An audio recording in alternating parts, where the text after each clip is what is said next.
Heidi ho, it is Malcolm. And it is Swag. I am not the talented Mr. Drayton. So we are joining you on Monday. It is the 23rd. And welcome to M3 Live. We do a Wheel of Wonder, which I'm going to tell the story since Greg isn't here to correct me. On Mondays, we would get videos together on Telegram, and he would send them to me on Telegram, on Facebook, on Instagram. He's like, check your message, check here, check there, check there. And I would never get all his messages in time, like I'd be uploading videos as the show is starting. And usually I have some sort of intro to say about the videos before I played them. But I was like, I haven't seen these videos, bro. Like, I don't know what they are. And the next thing you know, he was like, well, just play it anyway. And then we came up with Video Roulette. But this time, actually, he's sending them far in advance. Yes. But today, actually, he didn't have as many. I'm surprised. Where's the wheel? What happened to my wheel's up? Oh, I can't see it. Oh, God, I hate that one now. But you know what? I'm going to spin anyway since you can see it. Yes, I can see it. On my screen, it's not there. Okay, now it wants to show up. And just for the record, I am not going to complain about it not being colorful because blue is a color. So, And it's not just one shade of blue. Right. I keep telling them that. I'm like, blue is a color. White, blue, and gray. Number 11. I think it's pretty. Anyway, number 11. Run to the checker flag, run through the red light, 12 can't be good, they won't pull over till I'm dead right. Ride to the sun, Hold on, wait a minute, cause I know that ain't TIP. I know that ain't TIP. Hold on. Oh, wait a minute, let's run that back. Now what was said? Run to the checker flag, run through the red light, 12 can't be good, they won't pull over till I'm dead right. Ride to the sun, ride, can't buy no bedtime. Ain't gon' get no bitch ride with me, let the head fight. Better know from West Side Atlanta on the best style. You know what's so funny? I had a video from not too long ago, and it was talking about when your jam comes on, you just gotta dance to it. Mm-hmm. It says, I have just reached that age where my jam is getting played in the grocery store. The grocery store plays music for old people. It just does. Yes, it does. And I'm like, I'm getting to that age where, that's my shit. Calvin says, good afternoon, my guys. And hey, not Mr. Talented Drayton. Hey, Calvin, how are you? We are playing the jams today. We are. Number 22. Number 22. Not Ridley's The Files. Is that his drag name? Yes. Release the Files. Release the Files. I'm sorry. There's not enough makeup to make Trump look any better. I'm sorry. Oh, my God. The thing is, he's already wearing makeup. That's the funny part. He's already in drag. Too. Yes, very much so. He's already It's a chop. My lucky number 6. Okay, let's see. 6666. There we go. Sometimes I see things and I just think you all need to see it too, because I need you to understand what we're dealing with here, like the cognitive dissonance involved. So let me just start with this. Keep hearing all these liberals talking about they're arming up, they're coming for us. They're coming, Civil War. Ooh. Pause. I'm not sure where you're seeing that. In fact, I venture a guess that you're not seeing that. You may see other people like yourself claiming that, but no one on the left is saying that. No one on the left is like, let's do civil wars. That's not a thing. I have, however, seen several on the right wishing and hoping and praying for that. Absolutely. You believing that no one on the left knows how to use guns or has used them their whole lives is interesting. That feels like a fuck around and find out kind of scenario. But then really quickly, I just want to point out one thing that he did here. You do realize most of us, especially us country boys, We started learning how to shoot and kill things at the age of 7. Okay. I'm not one to make fun of how someone speaks. It is not I am. indicative of, say, intelligence if someone has an impediment. Them saying stupid, ridiculous shit seems to imply they're not intelligent, but not how they say it. However, I just want to quickly say, I would like to be a Kunsi boy. Especially us country boys. What are the Kunsi boys? That sounds fun. Can I sign up to be a Kunsi boy? Because I feel like a Kunsi boy can survive. Okay, I'll work on Kunsi boy merch later. In the meantime, started as y'all want civil wars, we'll give it to you, and then it ended like this. Better stay in the cities. Because if you come to the country, you're fucked. I mean, maybe even literally. You ever see Deliverance? Feel like a big boy. I'm sorry. You'll Wow. do what? So in your head, this little violent fantasy is you kill off a bunch of liberals, and then at some point it just, I guess, in the fogs of war, devolves into assault. And you seem like gleeful about it. Very gleeful you about it. should talk to someone. Yeah, pretty much. Having feelings or urges toward men is not something to be ashamed of. Them being part of a bloodlust fantasy where you kill your fellow Americans and then take them by force, however, not great. Yeah. And you should talk to someone. And definitely don't put it online. Like, No, you do realize like Deliverance was like a almost like a pejorative type thing of country people, right? It was like, Yes. it was a sort of horror fantasy about, city boys going to the country, but that was supposed to be the idea that everyone from the country was so, inbred, they were barely human, Right. Why do you want to be that? You're number 24? 24, yes. 24. I got to tell the people what 69 is. Oral sex. You buzzer chew.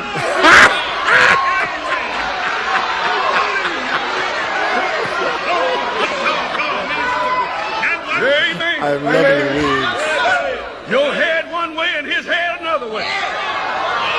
You're lying devil, you. You done got sexes all over the sexes. I'm afraid that is an actual sermon someone gave. I gotta tell them what 69 is. Oh my God. And now people getting the Holy Spirit like, 69, Lord have mercy. Lord have mercy. It's oral sex. It's all. Greg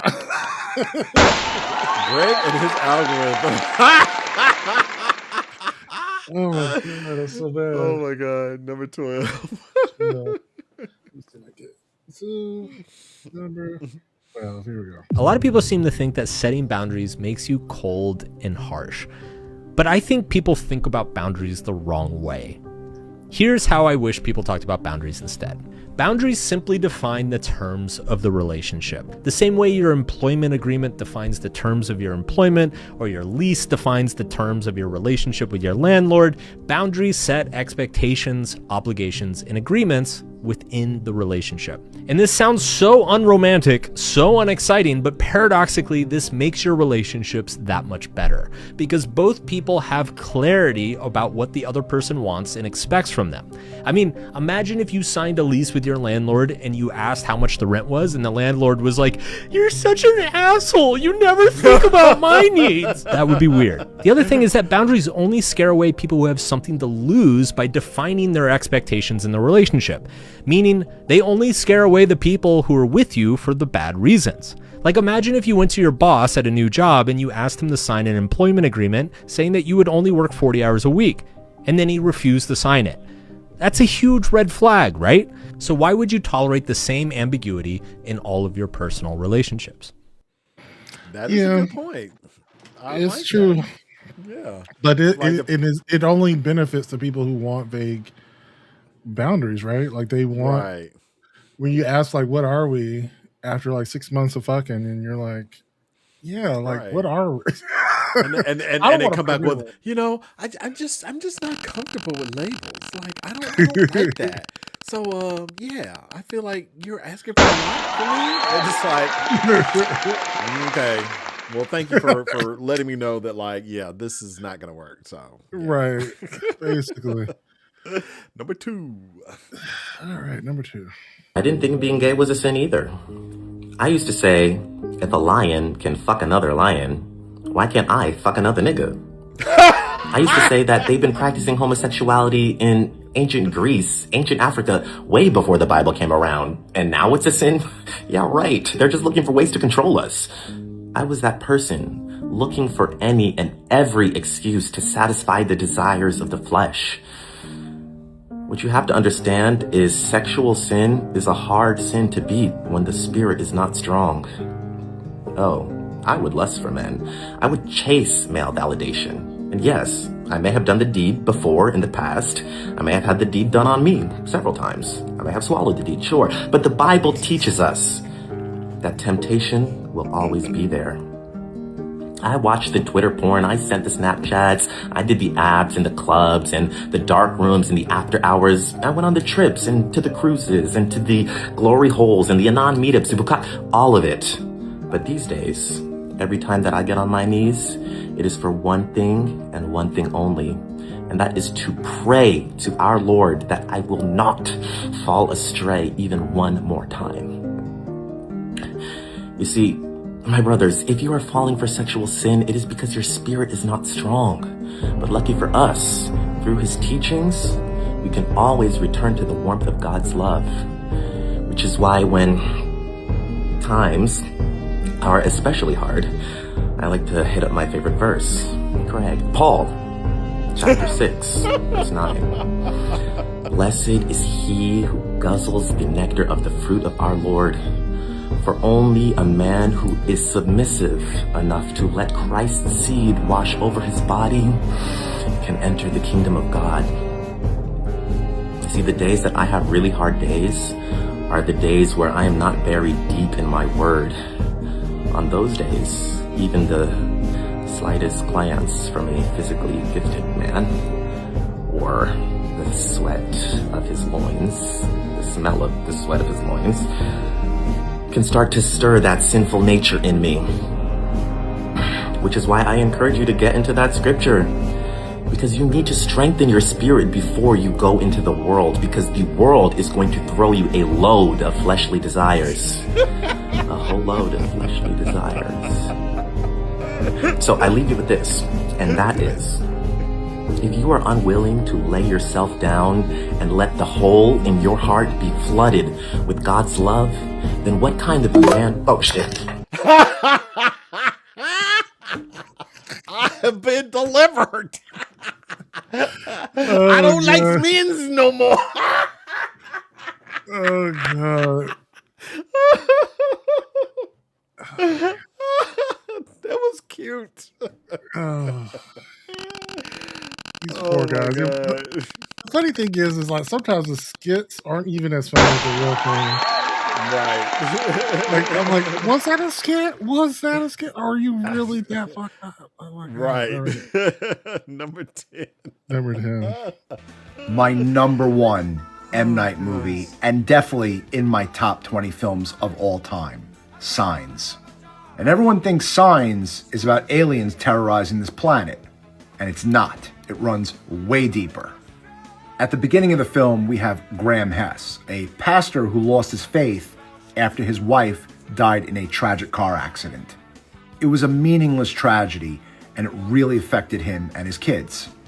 And he says something very powerful. There are two people in this world. Those who see signs and those who see coincidences. And that is the theme of the entire movie. We see crop circles, water glasses spread throughout the entire house. Even Morgan, played by Rory Culkin, has asthma. Love this scene. Even the baseball bat is really important. On the surface, everything looks random. But in the end, everything matters. Morgan's asthma saves his life. His lungs literally closed up when the alien is trying to poison him. And Bo leaving glasses everywhere become the weapons against the alien. Meryl's failed baseball career, swing away, means everything. Graham's wife's last words, swing away, are very meaningful. They turn out to be the exact instructions that Meryl needs when the alien's attacking. Signs isn't asking if aliens are real. They are, I believe. M. Night is asking, is the universe chaotic or are there patterns? Is suffering meaningless or a part of a design we can't see yet? Graham's arc isn't about defeating aliens. His whole story is moving from randomness to meaning, from coincidence to providence. The film Signs is saying something so radical and something so deep. Maybe the worst moment of your life is you being set up for salvation. Not. Okay, So, that was a lot. Yeah, I'm not a huge M. Night Shyamalan fan, but it is okay. It's an Yeah, okay movie. The Sixth Sense was great. Everything after that has just been kind of like meh for me. So, Yeah, it's a good point. And most of the Sixth Sense was just Haley Joel Osment. He's really good as a kid. He's also really good in AI. If you've ever seen that one, the Steven Spielberg movie. Oh yeah, I do remember that one. So yeah, it's pretty good. All right, number 18. Yes. Boys in this house, there's some boys in this house, there's some boys in this house, there's some boys in this house. Hold up! Said certified free, 7 days a week. Wet ass pussy, make that pull-out game weak. Oh,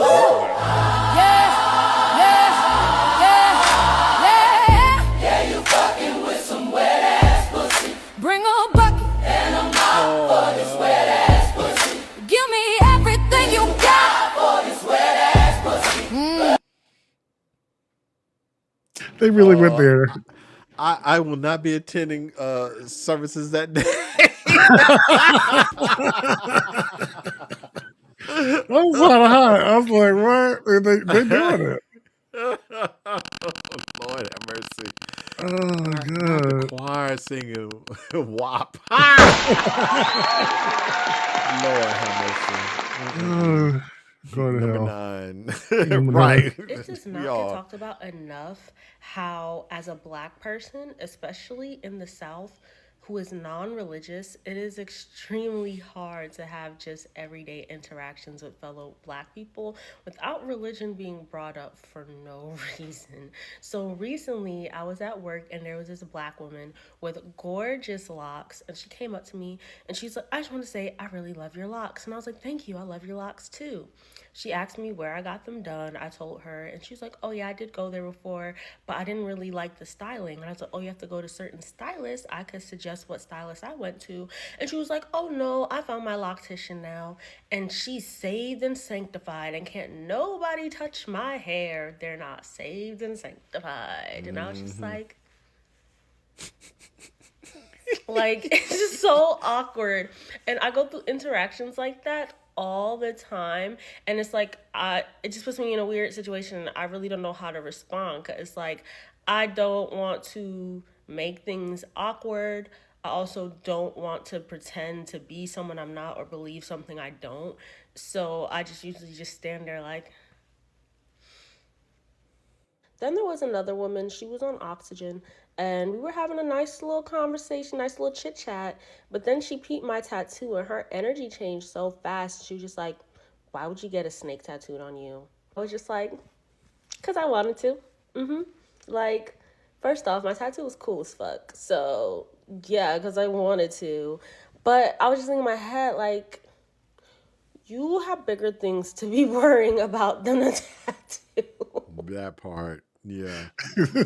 She is absolutely right. And I kind of left religion a long time ago, and she's right. Like, I will have conversations with black people, and they just want to bring up religion for whatever reason, and I find myself being like, oh okay, well, appreciate that, and it does get awkward sometimes because like, that's a whole thing, and I get it. It's funny. I try to be as welcoming as possible. But I think I like it when someone is upfront about it instead of like bringing it up later. Like, I recognize you were this, and now I'm gonna like chastise you or something. But I had that happen. Some people do that. Yeah, I had that happen with a bus driver who I was, regularly using to get from class to home. And eventually he wanted to save me, and I'm like, oh god, that does get awkward for real. Yeah, it's like Gamage Carter says, "Come through choir, you tell the truth." and Miss Drake, the Mr. Drake is like, "To God be the glory, damn it." Oh god, it was pretty hot though. I kind of want the full track. But what's crazy is now, What's that? This is something that Google just released. They now make music for you. Now, I don't know if they'll make Wet Ass Pussy as a gospel thing, but it basically will. You can sing into it, and it will turn it into something that sounds professional. Yeah, I did it for my podcast not too long ago because I wanted an interlude. I was like, I got a kind of tune in my hand, just hummed it, and then you say describe it, and boom, it's there. I can imagine you do that. Like, you could do some Wet Ass Pussy. It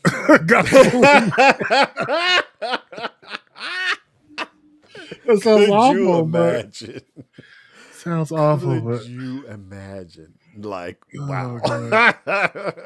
I kind of want to do that now for like everything vile. Have a gospel part. All right, number 20. Number 20, yes. I think it's crazy that we have anger management, but we don't have stupidity management. I can't be mad, but you get to be dumb. That's very unfair. Especially because 99% of the time that I get mad is because somebody's doing something stupid. So you just walking around as obtuse as you want to be, but it's a bunch of nagging and finger wagging the moment I say something about it. We need change in 2025. Either stop being stupid or deal with the consequences. I agree. There should be stupid management classes. Because some of y'all are stupid. Yeah, that would be great.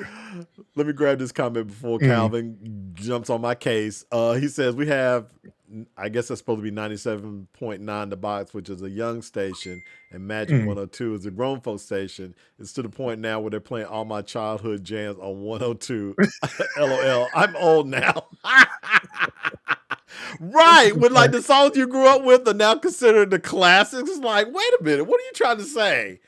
No, I'm not. That's not it. That's not the way it's supposed to be. But we're old now. Pretty much, because classics are like 30 plus years, and that's my high school right now. Like, exactly. And good evening, Mr. Dion, or good afternoon. I'm sorry. Yeah. So here we go. Here we go.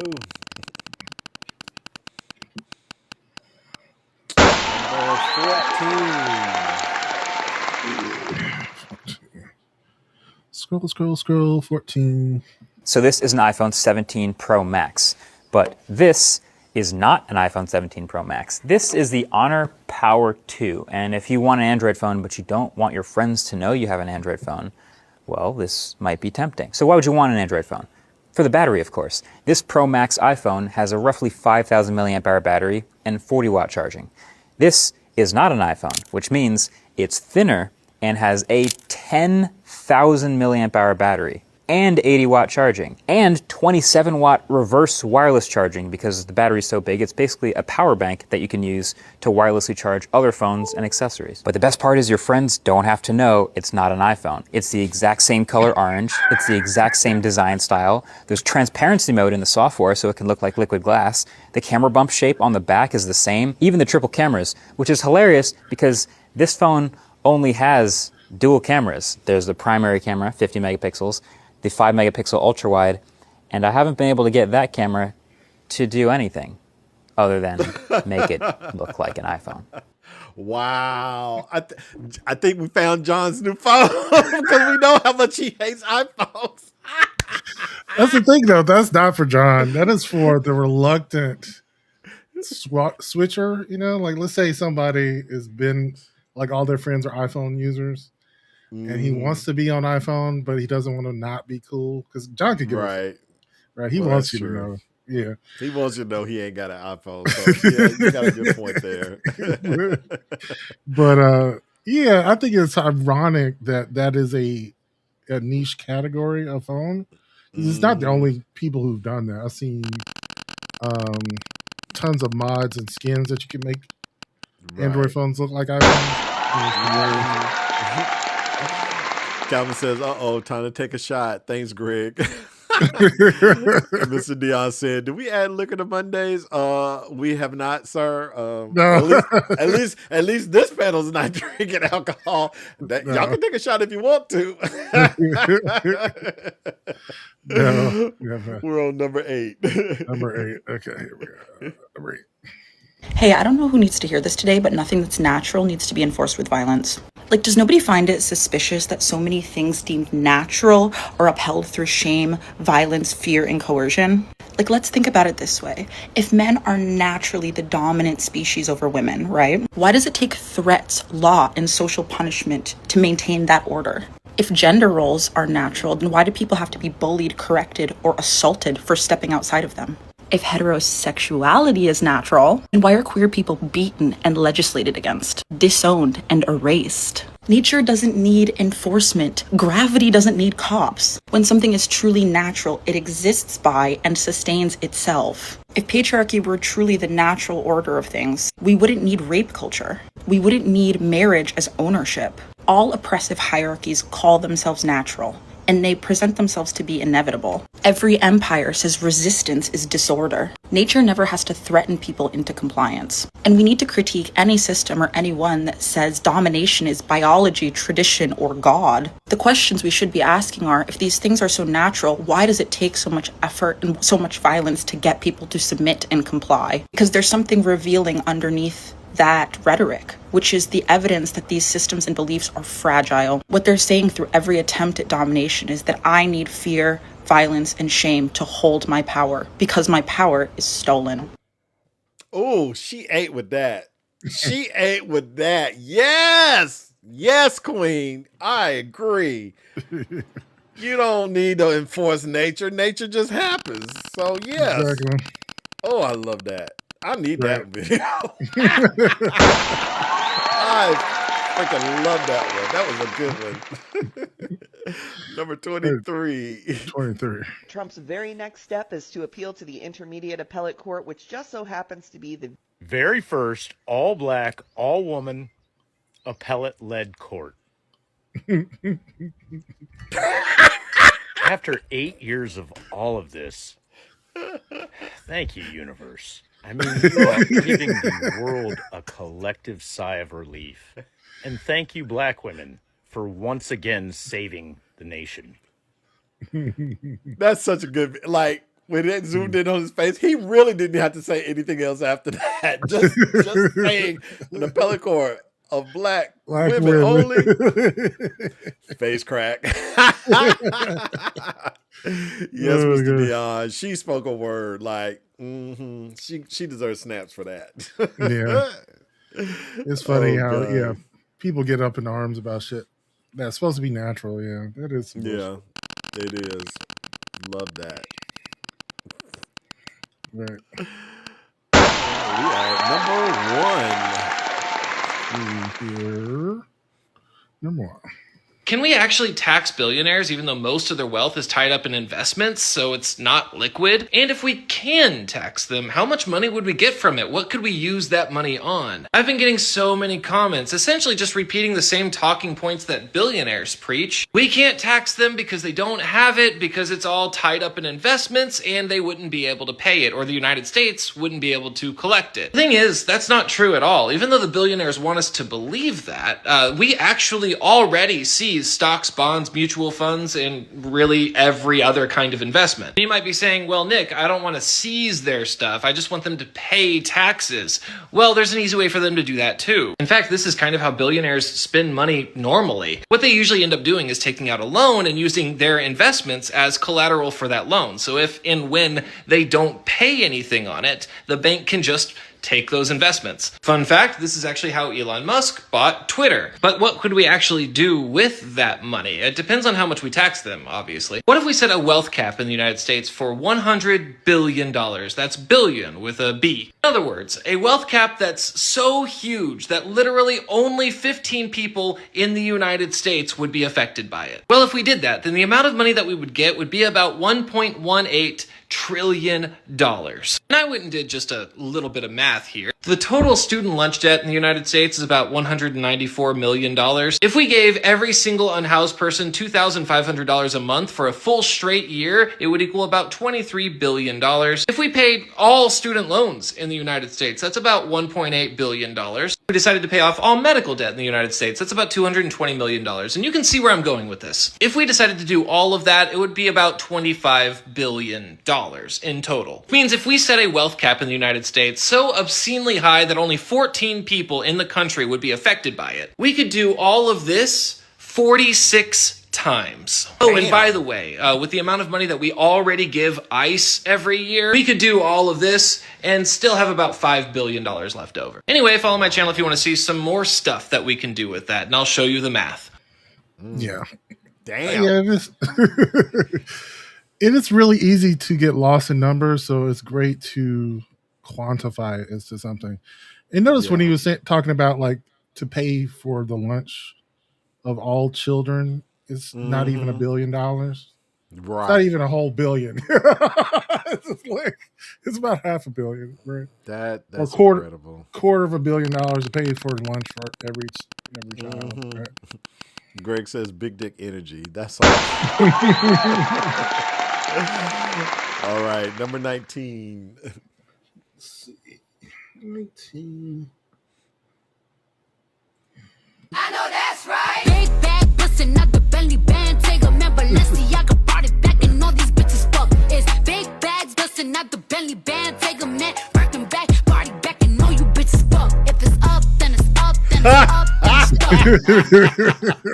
That is my old boss right there. I tell the story all the time of how like we taught him what Bye Felicia was from, and I said I know he went home to his wife and be like, I hung out with the blacks today, and guess what they taught me?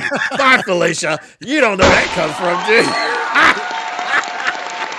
Yeah, the blacks. Right. My ex is pressing charges against me for giving him the most eventful month of his life in the month of December, so I figured I'd go ahead and share with you the complete list of 30 things that I did. On day 1, I superglued his gas tank shut. On day 2, I wrote a letter to his mother about a secret child that he's been hiding for 5 years. I made that whole thing up, but my letter was very emotional and believable. On day 3, I sent flowers to his job with a note from his sponsor, implying that he relapsed over the weekend, but that it's okay. On day 4, I had random people show up at his door at all times of the night so that he was sleep deprived and actually looked like an addict at work the next day. On day 5, I made a Tinder profile for him as a down low man who loves aggressive men and asked that they text him. And I said that if he responds negatively, it just means that his girlfriend is nearby and that they should try again later and also send pics of their junk. On day 6, I wrote a letter to the bank that he was financing his car through, pretending to be him, and I voluntarily surrendered his vehicle. They did, in fact, repossess his car. On day 7, I wrote a letter to his landlord from a concerned neighbor about his addiction and strangers showing up at his door at all times of night, and I said that I was concerned he may be dealing. I weaponized SEO on day 8, and I made a wedding registry so any woman looking to date him will think that he's an engaged cheater. On day 9, I convinced him he has a stalker. On day 10, I mailed him an official letter notifying him that he is being investigated for drug smuggling. On day 11, I mailed him a letter from the Department of Public Health saying he is a person of contact for an antibiotic-resistant strain of super gonorrhea. On day 12, I mailed a missed appointment postcard from a fake erectile dysfunction clinic to his job. On day 13, I entered his home, injected his mattress with milk, painted sugar water along the baseboards to attract ants, and I put beef bouillon cubes and Jolly Ranchers in his shower head. On day 14, I signed him up for Scientology courses. On day 15, I sent him a fake voodoo doll of him with a needle through the crotch because I knew at this point he was probably thinking he was cursed. On day 16, I pretended to be his wife and I called to get his utilities shut off. On day 17, I called his grandma pretending to be a nursing home, informing her that the application he submit for her has been approved. On day 18, I sent him a fake obituary, claiming to have found it on his best friend's computer, warning him that he may be in danger. On day 19, I called his office front desk and left a voicemail saying he got the job he applied for, stating that we know he was trying to get a new one quickly and that he can start Monday. On day 20, I messaged his family and friends with fake documentation of him donating to radical groups. On day 21, I created a profile for him on a social media platform and wrote a detailed confessional about how he's sexually attracted to his mother and that has been the cause of his addiction this whole time. On day 22, I called a close family member of his pretending to be a life insurance company, notifying them that he tried to take out several policies on them. On day 23, I called and offered him the job of his dreams. The morning he was supposed to start, I rescinded the fake offer and told him he needs to talk to the people in his close circles because they did not have good things to say about him. On day 24, I emailed his landlord giving a 30-day notice that he's moving out. On day 25, I reported him deceased to his bank to get his accounts frozen. On day 26, I called his mother's church and informed them that he had made me get an abortion, and it was a very emotional phone call. I talked about how I can't live with myself. On day 27, I went on a podcast and painted him as a deadbeat father to the child that I lied about him having to his mother. On day 28, I put up flyers in his neighborhood warning neighbors that he is a peeping Tom. On day 29, I sent him an anonymous email informing him that someone may be out to get him and that the last 28 days have in fact been calculated. And on day 30, which was New Year's Eve, I called to have a mental health wellness check done on him and he was committed. I saw some of you pointing out that December has 31 days and not 30 days. I did take the first day of December to plan all of this out before I started taking action. I saw this video. Devon sent me this video. I said, girl, what did he do to you? I'm like, damn. You probably fucked her best friend. That's probably. I mean, diabolical. I think that's what happened. She already. It was not only did he fuck his best friend, it was the best friend that she already didn't like. I was saying, girl, you got too much time on your hands, and I'm here for all the pettiness. Oh my god. Oh my god. Number 4. I'm gonna make you suffer. One of these will work. You will suffer. Number 14. Number 4. Number 4. Because in any relationship, is either we grow together or we grow apart. So these women are meeting these men, right? And I was talking about this the other day.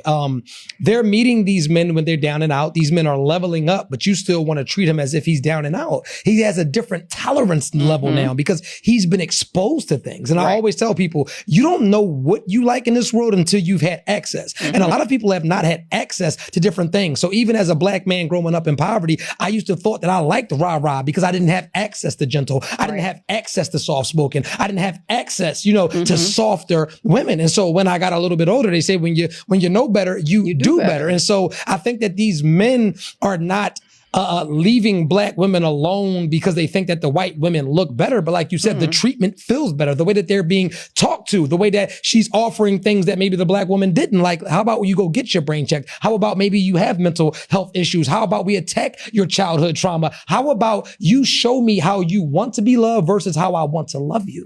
Right? And so that takes work though. And I'm learning that a lot of women don't want to put that effort in. They just have this nasty sense of entitlement of, I'm a girl, I'm a woman, take care of me. You're going to take me as I come or as I am, and I don't have to change or evolve no matter how much money you have, no matter how much status you have, because my dad didn't change for my mom and the father before that didn't change for... And that's why you stay at the level that you're at. Talk about it. That's why you're not evolving either. That man is evolving. That man is growing. No matter how much somebody loves you, if you don't grow and evolve inside that relationship with that person, y'all are not going to make it. That's a fact. And so because of those principles alone, you're right. Like whenever you have access to different things, you start to expect different things. You start to want different things. Now I want you to act a little different. I want you to be more calm. That rah-rah cool over there. In the projects. Right. Over there. We over here now. Can I take you out inside the community? Can I take you to these big... See, this is why you just, use the generic brand stuff. Don't ever give them the right, because then they want more. Give me more. I want more. Right. I get what they're saying though, but it's true. It's true. I didn't know how blurry that regular definition television was till I got the HD TV, and I'm like, oh no, I can't watch this blurry shit. I can't go back. Are you kidding I can't go back. No. I can count the wrinkles on their forehead now. I can't go back. Oh, Lordy. Number five. What are you doing to navigate these really upsetting times? I'm totally fine. What are you talking about? Kidding.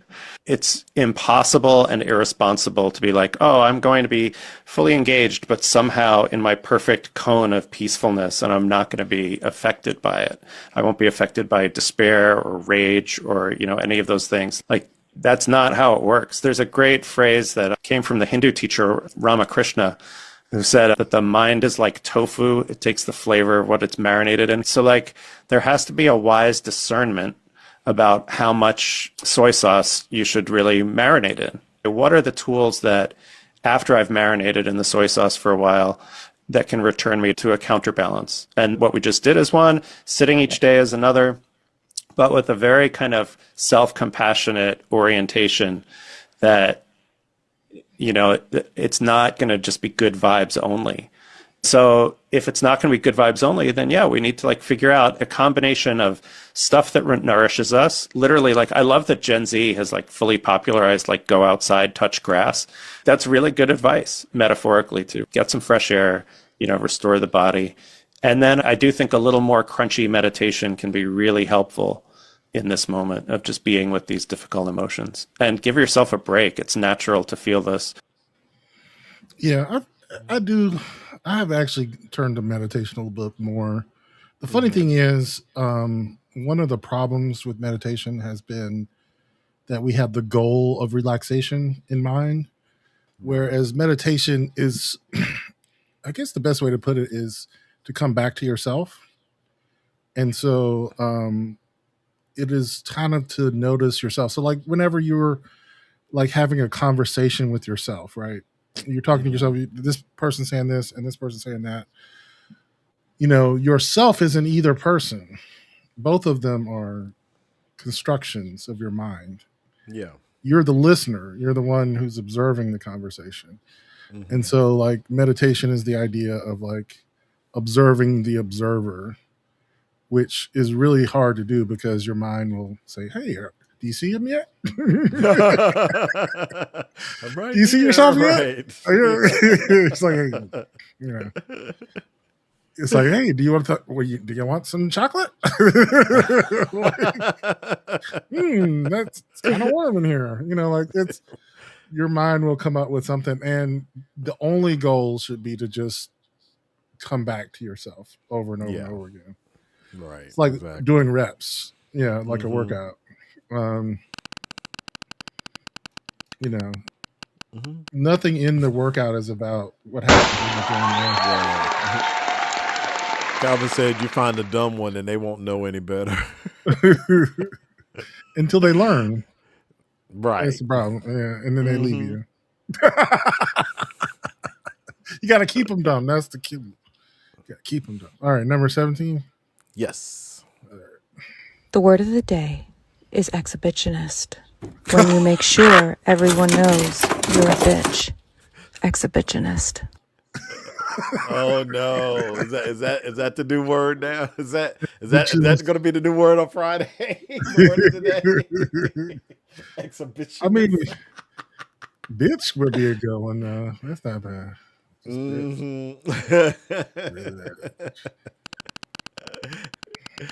Put that and heifer in the sentence. We're saying to do that.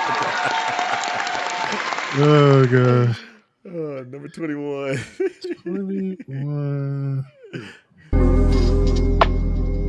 When all else fails, I'm the one you call, yeah. When it starts to feel like you're losing it, yeah. Don't I-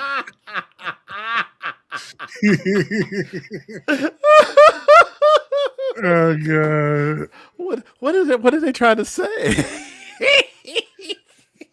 There's a lot of faggotry in your Uber rides. I guess so. I guess so.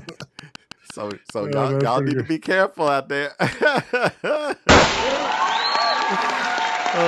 Number 13.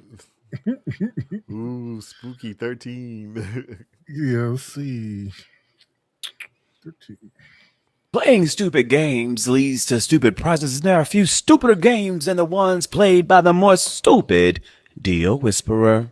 Naquan Tydree Malik Palmer, social media figure known online as the Deal Whisperer, has been arrested for aggravated stalking. And baby, somewhere out there, big titties are shaking. Now, if you don't know Naquan, let me give you a little background. Naquan Palmer garnered small-scale recognition for exposing men who were supposedly DL, although according to social media users online, his claims often had no basis. Personally, I made the choice to never follow him. Something about this man always gave me cart tighten.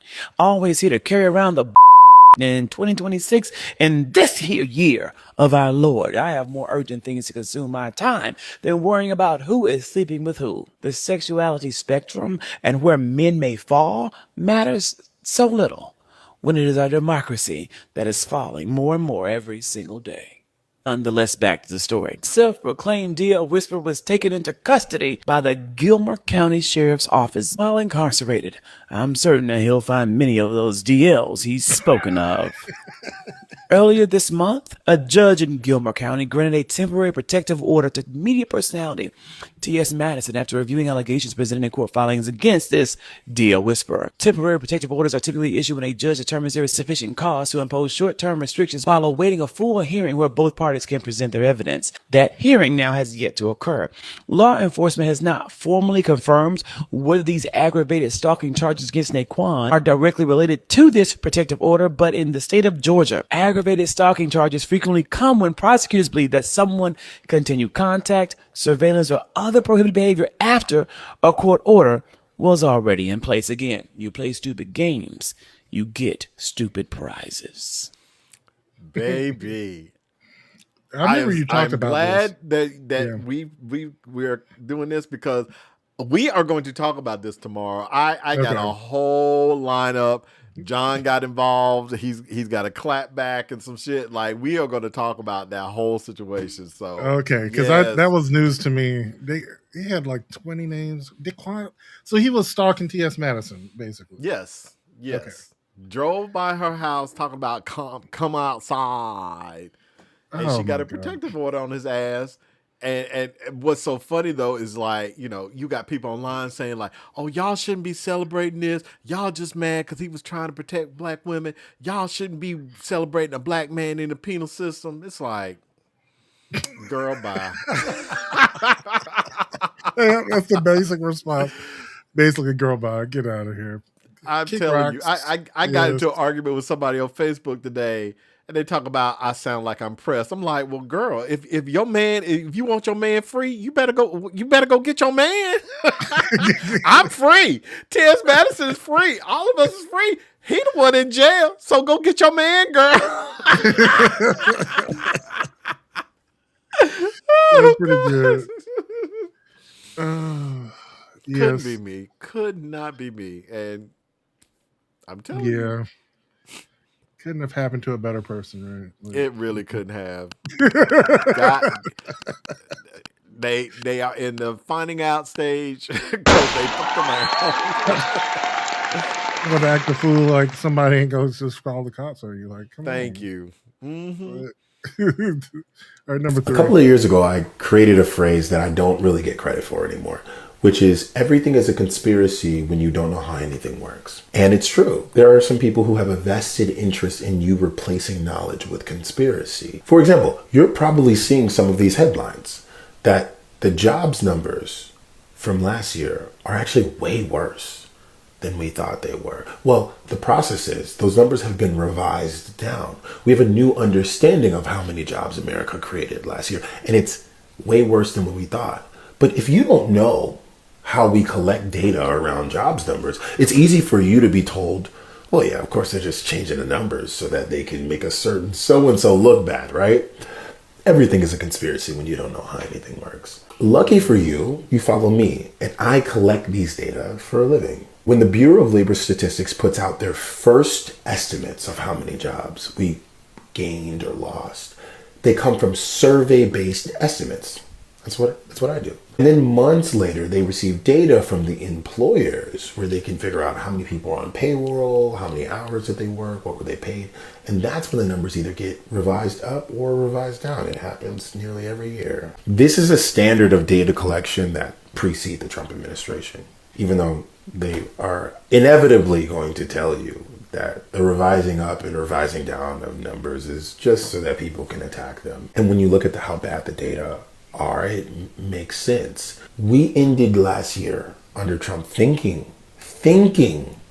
that we added around 500,000 jobs, which would have been abhorrent for the whole year. To give you context, the Obama economy was adding about 200,000 jobs a month.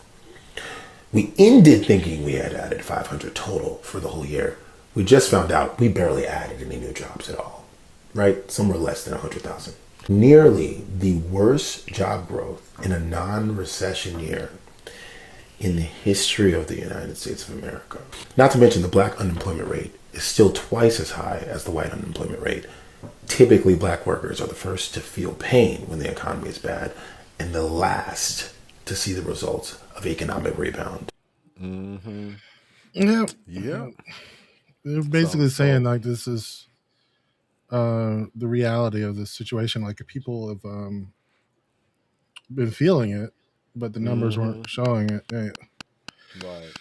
And that's because it's normal. So for all you numbskulls out there that thought things were going to be better up under Trump,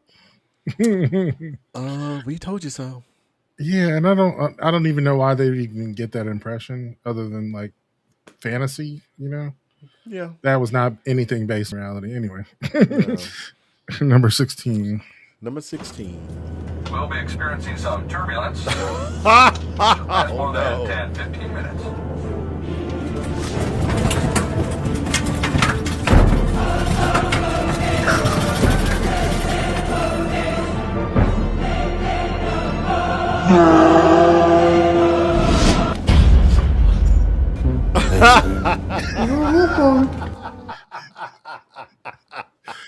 Yeah, take one for the team. I was just gonna say that. She took one for the team. She saved her boyfriend's life. Basically. Because she sure would have been like, "What are you doing there, Alcross? I can't believe you did. You think she just fell on you like that? Babe, what was I supposed to do?" That would be hilarious, though. You just turn and just titties all over the face. Like, right. Just like, what the fuck? Well, gee, I think we're on number 15 now. Number 15, yeah. Yes. Oh, yeah.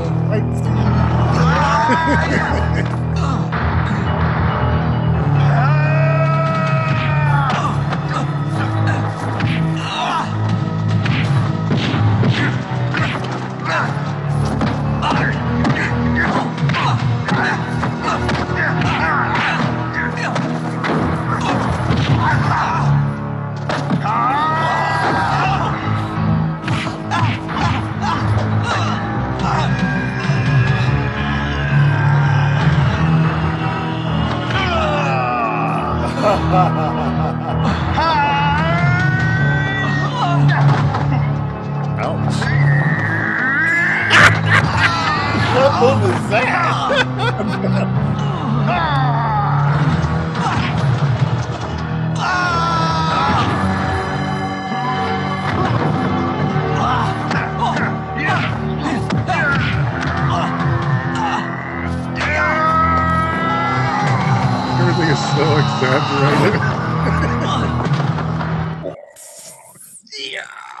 I miss the days of Kung Fu theater. Yeah, no. Right? I mean, it wasn't realistic, but it didn't need to be. You know, it was entertaining. It was a dance, and it was like they always had these just stereotypical type things. I don't know, biker punks, whatever. You know, right? Like every Asian knew karate. Exactly. But yeah, that's it. But those were the days. They were. But I do want to say, if you made it this far and you're not a patron, become a patron. We got, different offerings on Telegram. This is adult content. We got books. I'm adding new ones every day. This is one of the things that has kept me grounded, honestly. It's just been reading. I'm reading this new book. I'm going to probably put it in there when I'm done. Actually, tonight, I'm probably reading the last chapter. Absolutely crazy. That one right there. Murder Your It was on that scale. Yeah. The what was it? Yeah. The 5th season was crazy. Like I found one even crazier. Oh my god! I hope it's a series, but I don't know. So far, I think it's just a single book. But okay, and I have some books on writing here that are available to you if you want. Check it out. I will send you the link if you're a patron, obviously. Yep. Then we also have a load of shows. Let me get to the shows we have, of course. The Swag Suite tomorrow at 7 p.m. And you'll tell us more about the DL Whisperer. The DL Whisperer, yes. You will not want to miss it. It is going to be very interesting, especially the reaction from it. I think that's more telling than anything else, is like the reaction from certain people. And so, we're going to take a deep dive into that, and it promises to be quite entertaining. I promise. I know, right? Oh god, the drama. I love the it. drama, yes. I'll be back on Wednesday, probably with another wheel with more serious stuff, but at least one more Kung Fu scene. I swear I got to. And don't forget Malcolm's videos, fun videos at the end. The thirst traps and the cat videos, and yes. You never know what you're gonna get. Yes. And then of course, 2 Grooms in a Pod. We re-aired on Thursdays and come back on Friday for Drunk Uncles. Pookie and Pawpaw get drunk. Who knows? Find out what the word of the day is and watch them drink and get drunk. Yes. See, and come back on Saturday. Who knows? We might be at war by then. And that's no joke. That's no joke either. Oh, no, it's no joke. Or maybe the great obituary might be there. I don't know. Who knows? You can never know. Tune in. Only hope. One can only hope. But also, we also have the Blurds meeting every Sunday. They just met last night. We met Sunday at 5. Get all your anime, gaming, television, movies, all the geeky stuff. And of course, my podcast comes out on Fridays as well. I basically take some of the videos that I do and like go into more depth, which allows me to have more fun on Wednesdays. So, right, you want to be all serious and all, you can do the and if you want to hear the clapbacks, like